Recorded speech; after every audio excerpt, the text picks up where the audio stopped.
여러분 안녕하세요. 도치경제입니다. 오늘은 삼성 SDS의 사업보고서를 읽어보겠습니다. 사업보고서 첫 번째 페이지에 보면은 2020년 1월부터 12월 31일까지 1년간의 기간을 말을 하고 있고, 주식회사 삼성 SDS 홍원표 대표이사님 이름으로 발간을 했고, 본사는 여기 송파구 잠실입니다. 여기 잠실역 바로 앞에 있는데, 여기 잠실에서 사업보고서를 발간한다라고 말을 하고 있는 겁니다.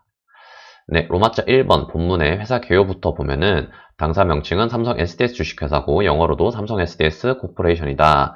1985년 5월에 설립이 됐어요. 꽤나 오래된 기업이고 14년에 상장을 했다라고도 말을 하고 있습니다. 본사는 잠실에 있고 당연히 중소기업은 아닙니다. 삼성 계열사죠. 그리고 당사의 사업은 IT 서비스 부문과 물류 BPO 부문 두 가지로 구성이 되어 있고, 자세한 설명을 읽어보면은 사실 그렇게 크게 와닿진 않는 설명인데, IT 서비스 같은 경우에는 디지털 트랜스포메이션, 어쨌든 IT 프로그래밍 관련된 사업을 한다라고 말을 하고 있고, 좋은 거는 많이 갖다 붙여놨어요. AI, 블록체인 이런 것들. 그 다음에 여기도 오면은 클라우드 이런 뭔가 좀 힙해 보이는 그런 트렌디해 보이는 IT 서비스를 삼성 SDS가 하고 있다라는 거를 아시면 되고, 그 다음에 물류 사업도 합니다. 이게 전산화를 시켜가지고 물류를 좀 소프트웨어로 관리하는 그런 사업인데, 첼로라는 그런 프로그램이 있어서 이걸 가지고 물류 전반을 관리하는 그런 4PL 서비스를 지향한다라고 말을 하고 있습니다.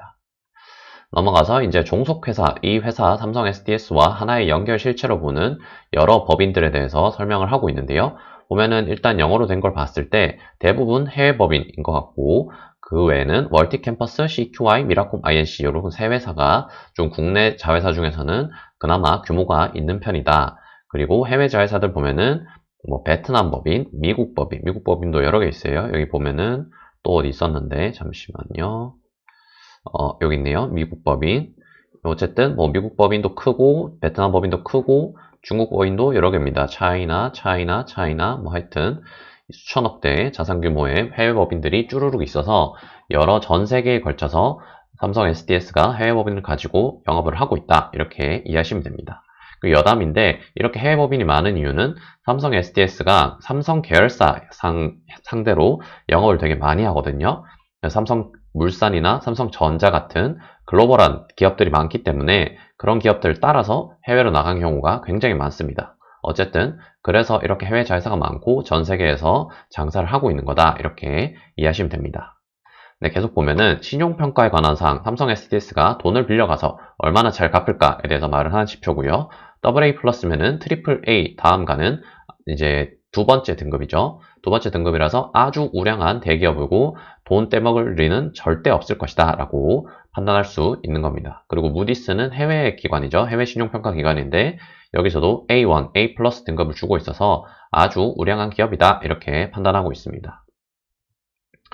네, 그 다음에 배당에 관한 사항, 이 삼성 SDS 주식을 투자하신 분들은 배당금을 받을 수 있는데요. 이 배당 수익률이 한 1.3%, 1.2%이 정도 됩니다.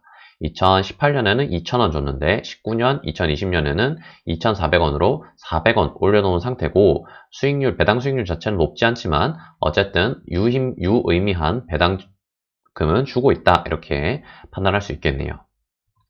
네, 그 다음 이제 로마자 2번 사업의 내용, 삼성 SDS가 어떤 사업을 하는가를 설명하는 부분에 왔습니다. 아까 잠깐 말했지만 IT 서비스와 물류 BPO 두 개의 사업을 하고 있다라고 설명을 했고요. 하나씩 자세히 살펴보겠습니다.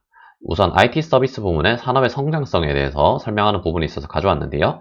보면은 이제 2020년에는 코로나 때문에 역성장을 했어요. 국내든 전 세계든 다 역성장을 했고, 2021년부터는 다시 이제 한 자릿수 되긴 하지만 그래도 6%, 8에서 9%까지 조금 빠른 속도로 성장할 것으로 예상이 되고, 국내 IT 서비스 역시 올해 2021년부터는 7%, 8%, 7%, 8%, 어쨌든 이 정도 규모로 글로벌 시장과 비슷한 속도로 성장을 할 것이다. 그래서 2024년에는 한 25조 규모의 시장이 될 것이다, 이렇게 설명을 하고 있네요. 네, 그 다음에 사업 부문별 주요 재무 정보를 보면은 두 개 있었죠. IT 서비스와 물류 BPO의 매출, 영업이익, 자산 규모, 이렇게 이제 나눠서 설명을 하고 있는데, 우선 매출 규모는 이제 IT 서비스가 더 적어요. IT 서비스보다 물류 부분이 매출 규모는 더 많은데, 영업이익 비중은 IT 서비스 부분이 월등히 많죠. 90%가 IT 서비스에서 차지하고 영업이익이 이제 물류 쪽에서는 10%밖에 나지가 않습니다. 그리고 자산 규모 역시 대부분 IT 서비스 부분에서 차지를 하고 있는데 이게 지금 흐름을 보면은 영업이익 비중이 그래도 물류 비중이 꾸준히 올라오고 있어요. 그 절대적인 금액도 올라오고 있고 비중도 올라오고 있어서 앞으로는 물류 부분의 성장성이 조금 더 기대가 된다. 그리고 IT 서비스 부문은 2019년에 좀 괜찮았는데 2020년에 확 줄어들었죠. 아까 앞에서 봤지만 산업 자체가 역성장을 했기 때문에 여기도 영업이익이 줄어들 수밖에 없었던 거고 내년 그러니까 2021년이죠. 지금 설명하고 있는 시점으로는 올해에는 영업이익이 증가할 것으로 예상이 되지만 어쨌든 물류 서비스 역시 증가를 할 것이기 때문에 비중 자체는 물류 서비스의 영업이익 비중도 점점 더 증가하는 그런 모습을 보여주지 않을까 생각이 됩니다. 그리고 밑에 표는 뭐 크게 이제 내용 다른 건 없는데 IT 서비스에서 두 가지로 이렇게 나눠놨어요. 사실 비즈니스 솔루션이랑 클라우드 앤 ITO 요것도 이제 비즈니스 솔루션의 하나로 해당이 되는 것 같은데 따로 뭐 개별 사업별로는 분류를 해서 나눠놓은 것 같고 클라우드 앤 ITO 부분이 매출 비중은 더 높다라고 설명을 하고 있습니다. 네, 그 다음에 이제 생산 및 설비, SDS가 영업을 하기 위해서 필요한 설비들에 대해서 설명하고 있는데 주로 인적 자원이 주로 해당된다라고 설명하고 있고 연결 대상 종속회사 포함하면 총 23,000명 넘게 SDS에서 일을 하고 있고 그 중에 약 2만 명가량이 연구개발 인력이다라고도 말을 하고 있습니다. 네, 그 다음에 영업 설비 관련해서는 이제 IT 관련 서비스를 하는 회사다 보니까 데이터 센터가 필요하고 또 이 데이터 센터를 이제 데이터를 옮기고 이제 실어 나르는 그런 통신 서비스도 필요가 합니다. 그래서 데이터 센터가 총 국내 4개의 센터가 있고 12개 통신 거점도 있다라고 말을 하고 있고 상암, 수원, 춘천은 이제 SDS가 직접 가지고 있고 구미는 임대해서 쓰고 있다라고 말을 하고 있습니다. 상암, 수원, 춘천 이제 크기를 보면은 대충 봤을 때 상암이 제일 커 보이죠. 장부가액이 3,400억 정도의 부동산 가치가 있는 거고 그 다음에 수원과 춘천은 제가 봤을 때는 조금 더 오래됐거나 규모가 작거나 그런 정도인 것 같습니다. 그리고 이제 신규 설비 투자 계획을 보면은 2028년까지 동탄에도 신규 데이터 센터를 지을 건데 총 투자액이 한 2,600억 정도 돼서 상암보다는 좀 작지만 어쨌든 굉장히 큰 규모로 데이터 센터를 투자하고 있다라고 말을 하고 있습니다. 네, 그 다음 매출에 관한 사항이 다시 한번 나왔는데요. 여기서는 지역별 매출이 있어서 제가 가져와 봤습니다. 보면은 총 매출이 한 11조 정도 되는데 그 중에서 4조 이상이 국내에서 발생해서 국내 매출이 한 40% 정도를 차지합니다. 최대 이제 비중을 차지하는 거고 그 외에 미주, 중국, 유럽, 기타 아시아, 아프리카 지역으로 분류를 해놨는데 보면은 중국을 제외하고는 다 꾸준히 증가를 해요. 미국 같은 경우에는 1조 8천억, 2조 3천억 규모로 굉장히 빠른 속도로 증가를 하고 있고 유럽 역시 8천억, 9천억, 1조 1천억 거의 이 정도로 굉장히 빠르게 증가를 하고 있고 기타 지역도 역시 빠르게 증가했지만 중국 지역만은 조금 성장이 더디다 이렇게 볼 수가 있겠네요.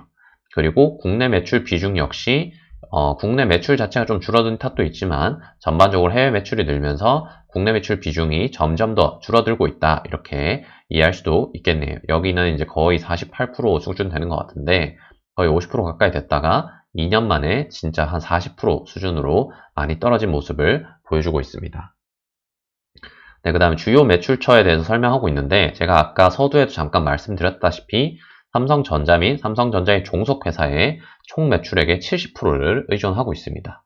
그래서 이렇게 해외 매출이 나는 것도 삼성전자와 전자 종속회사들이 해외에 나가서 사업장을 크게 벌렸기 때문에 거기에 필요한 IT 서비스를 제공하면서 나는 매출이 해외 매출의 대부분이다. 이렇게 이해하시면 될 것 같습니다. 그리고 이제 연구개발 활동 같은 경우에도 매출의 한 1% 이상을 투자를 하고 있고 투자 비용을 보면은 한 1,300억, 1,400억, 1,300억 이 정도 수준으로 계속 투자를 해오고 있다라고도 말을 하고 있습니다. 네, 이제 로마자 3번 재무제표 부분이 나왔는데요. 뭐 크게 이제 무리되는 숫자들은 없고 하나씩 보겠습니다.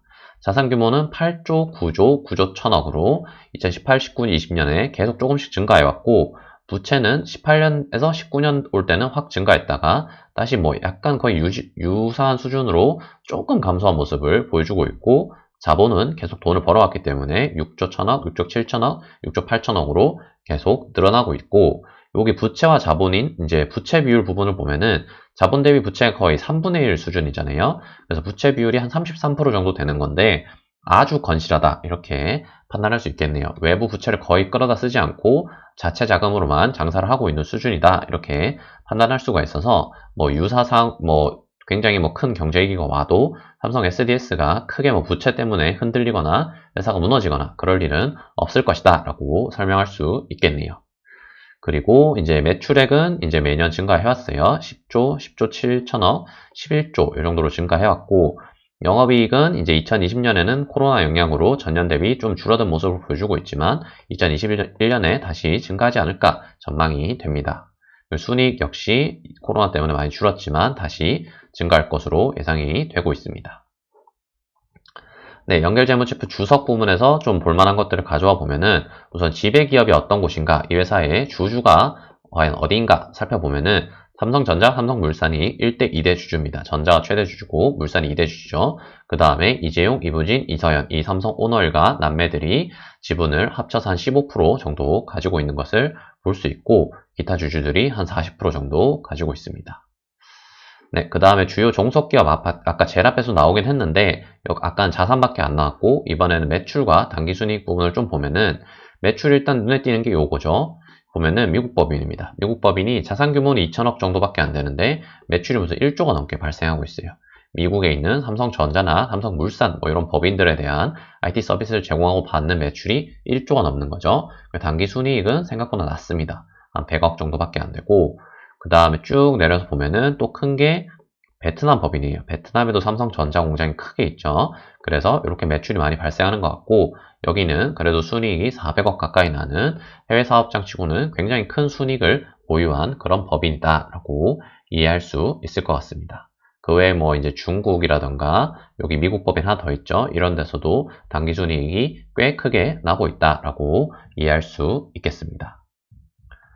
네, 그 다음에 이제 종속기업은 아닌 관계기업, 소수 지분을 가지고 있는 관계기업에 대해서 또 설명하고 있는 부분이 있는데 크게 뭐 규모가 거대한 회사는 없고 그나마 CMC 코퍼레이션이라는 베트남에 있는 IT 서비스 기업을 좀 크게 이제 덩치가 큽니다. 여기가 보면은 취득원가가 540억 정도 돼서 지분 30% 정도 가지고 있는데 좀 규모가 있는 기업이구나 라고 이해할 수 있을 것 같습니다. 네, 이제 주주에 관한 사항 부분에 왔는데요. 이 삼성 SDS 주주, 아까 전자랑 물산이 1대 2D 주주라고 말씀드렸죠. 전자, 물산 여기 나와 있고, 그 외에 이제 특수 관계인들이 쭉 있는데, 여기 이제 아까 남매들, 이제 이건희 말고 이재용, 이부진, 이서연, 요 세 남매분들이 이렇게 또 지분을 가지고 있고, 그 외에 뭐 임원들이 소수 주주로 이제 활동을 하고 있는 모습을 보여주고 있고, 이렇게 특수관계인 다 합치면은 한 56.75% 정도의 지분을 특수관계인이 가지고 삼성 SDS를 경영하고 있다. 그래서 뭐 다 합치면 과반이 넘으니까 뭐 안정적인 지배구조가 갖춰진 회사다. 이렇게 이해할 수 있겠네요. 네, 그 다음에 5% 이상 주주에는 아까 없었던 리스트는 국민연금과 우리사주조합 이렇게 둘밖에 없고 국민연금도 한 6.7% 정도 가지고 있네요. 그 다음에 소액주주, 저희 같은 소액주주들은 숫자로는 한 8만 명이 넘지만 지분율로는 30% 정도밖에 안 된다라고 말을 하고 있습니다.